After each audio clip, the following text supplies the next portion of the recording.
మాధవరాయ దేవాలయం. ఈ ఆలయం గురించి మొట్టమొదటి ప్రస్తావన 16వ శతాబ్దానికి చెందిన శాసనాల్లో కనిపిస్తుంది.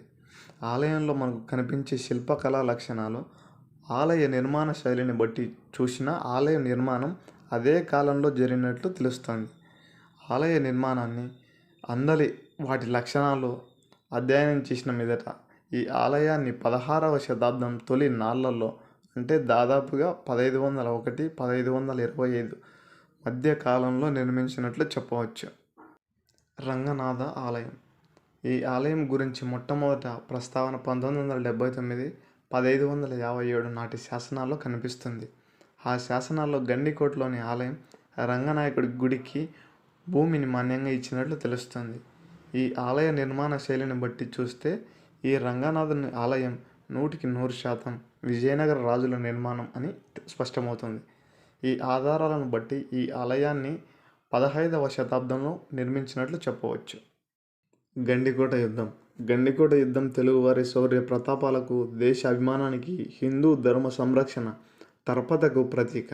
గండికోట విజయనగర సామ్రాజ్యానికి వెన్నుముకగా నిలిచింది. విజయనగర రాజులకు విశ్వాసపాత్రులైన పలు యుద్ధాలలో తుష్కరులను ఓడించి ప్రసిద్ధిగాంచిన పెమ్మసాని నాయకులకు నిలవు ఈ గండికోట.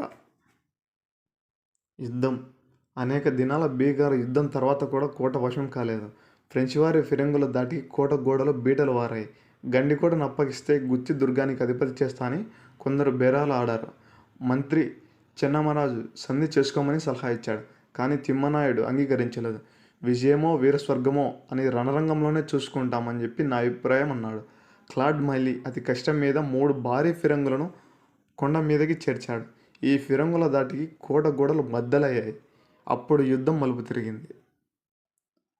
వేలాది యోధులు కోటను పరిరక్షిస్తూ ఫ్రెంచ్ ఫిరంగుల దాడిలో మరణించారు. తిమ్మనాయని బావమరిది నరసింహనాయుడు వీరోచితంగా పోరాడుతూ కోటను సంరక్షణ గావిస్తూ అసవులు బాశాడు.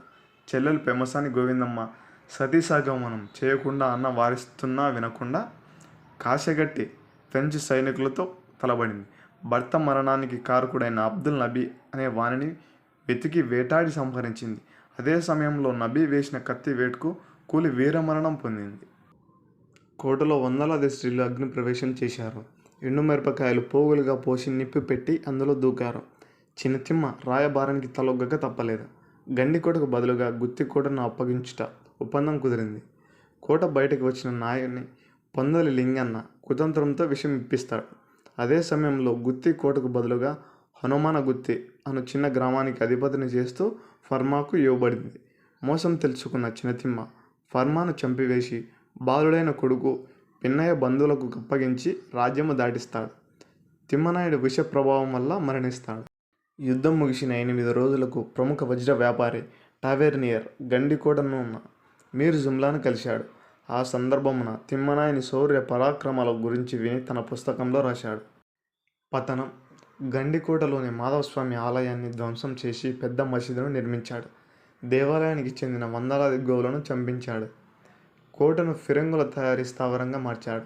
గండికోటపై సాధించిన విజయంతో మీర్ జుమ్లా మచిలీపట్నం నుండి చెన్నపట్నం వరకు అధికారి అయ్యాడు. ఈ సమయంలోనే ప్రపంచ ప్రఖ్యాతిగాంచిన వజ్రాల వర్తకుడు టావెర్నియర్ గండికోటను సందర్శించాడు. బంధువుల సాయంతో మైసూరు రాజ్యం చేరిన పిన్నయ్య నాయుడిని తమిళ దేశానికి తరలించారు. గండికోటలోని 66 ఇంటి పేర్లు గల కమ్మ వంశాల వారు చెల్లాచెదురైపోయి పలు ప్రాంతాల్లో స్థిరపడ్డారు. వారిలో చాలామంది గంపలలో వస్తువులు పెట్టుకొని అడవులు కొండలు దాటుతూ కావేటి రాజపురం, మధుర, గుంటూరు, తిరుచినాపల్లి మొదలైన ప్రాంతాలకు వెళ్ళిపోయారు. వీరికి గంప కమ్మవారు, గండికోట కమ్మవారని పేర్లు వచ్చాయి. మధుర చేరిన పెద్ద వీరప్ప నాయుడు రాజుల ఆస్థానంలో పదవులు పొంది తదుపరి సింహళ దేశ యుద్ధాలలో విజయాలు సాధించి పెట్టాడు.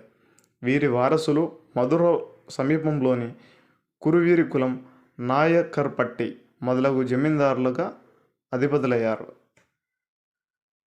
3 శతాబ్దాలుగా విజయనగర రాజులకు సామంతులుగా పలు యుద్ధాల్లో తుష్కరులపై విజయాలు సాధించి హిందూ ధర్మ రక్షణకు, దక్షిణ భారతదేశ సంరక్షణకు అహర్నిశలు శ్రమించి రాయలు వారి ఆస్థానంలో పలు ప్రశంసలు పొంది చరిత్రకెక్కిన యోధాను యోధులు గండికోట నాయకులు.